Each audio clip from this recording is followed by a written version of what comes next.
Customs. I had a couple of requests on how to do the larger projects on the M1 machine. So today it's going to be kind of a short video. I'm not going to really be engraving anything, but I'm going to show you the process of how to do these larger projects by taking the bottom plate out, lifting the XTool up on some risers or some self-made risers, and kind of show you some settings of what you'll need for the large projects. And also, we got Maple, and she's going to be in the video today. So if y'all seen any of my shorts, you know I love putting filters on her, and she's a good sport, so she's a good dog. But she's going to help us out today. So for most of your big projects, even something like this, so this is a bamboo cutting board. You see the size of it. It will actually fit into the machine, but if you needed, clearance, and say if this was thicker and you need some clearance, you unscrew the bottom plate from the machine. There's like about 4 screws. You take this out and you would set it aside, or you would actually slide it underneath the machine in case you needed to protect your desk, so you don't have it engraved on as well. So set that right over here. So if you've seen some of my shorts, I did a cedar plank, and then I've also have done a large walnut cutting board, and I'm going to post some pictures in this video.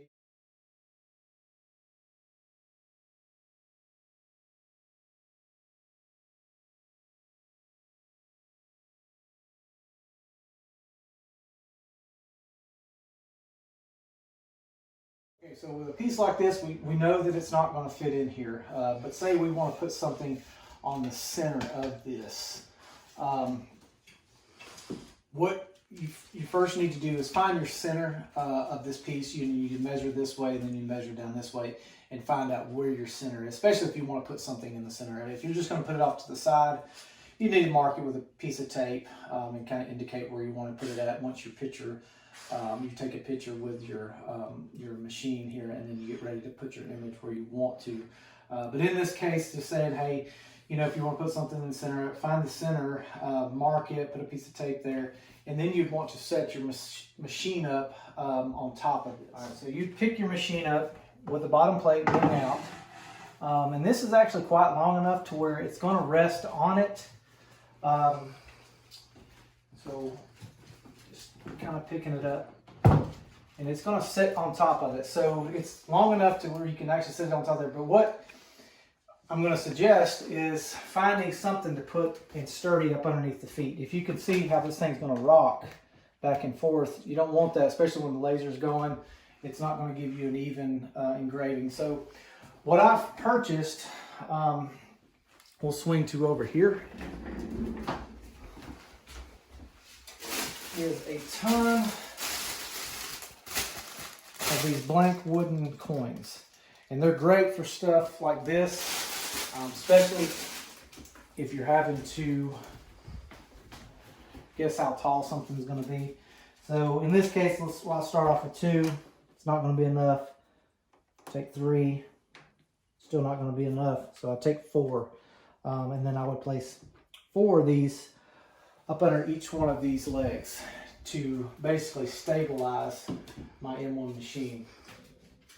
Once you get it stabilized, and you figure out how you're going to put your image on there and where you're going to place it at, then you'd come over to your settings. Come over here to the computer. You can see where it's taking an image.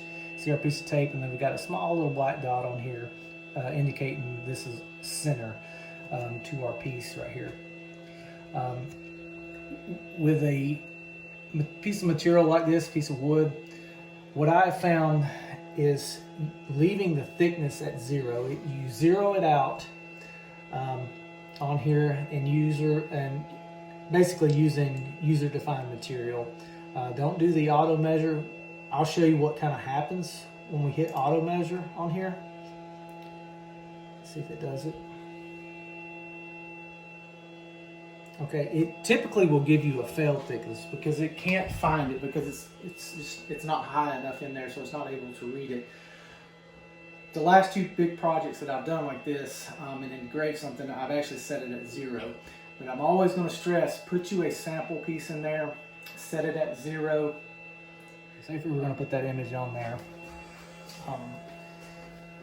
What I found to work out best, especially with harder woods, cedar, oak, walnut, is speed anywhere from 3, 4, or 5. And then power, I usually run about 65 to 75 with these types of woods. Like I said, you need to make sure that you do a test sample. So quick recap, if it's long enough, of course, you know, you can, and wide enough, you can set the whole machine on there. If it's only long enough, you're going to have to set it up kind of like how I did with this. Put some stuff up underneath the legs, stabilize it. If it's, you know, too thick, like this, to put on top of the metal plate, you still have to take the metal plate out, set this down in there, and then adjust your settings, your thickness settings, to what you'll need to actually engrave on this correctly. It takes some getting used to it, especially when it's not long enough or wide enough and it's a piece like this and it's real thick.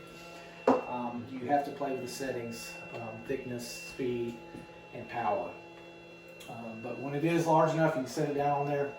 Key thing to remember, set it at 0.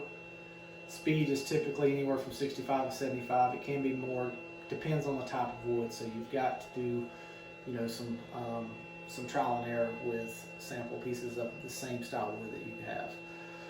But I hope that this was helpful. I plan on doing a lot more larger projects in the future, and I'll try to do some shorts and some actual full-length videos from start to finish on these larger projects. And then, of course, you know, try to get these, get more settings dialed in for different types of woods. So, but if it was helpful, hopefully it was, give me a thumbs up, and we'll see you next time.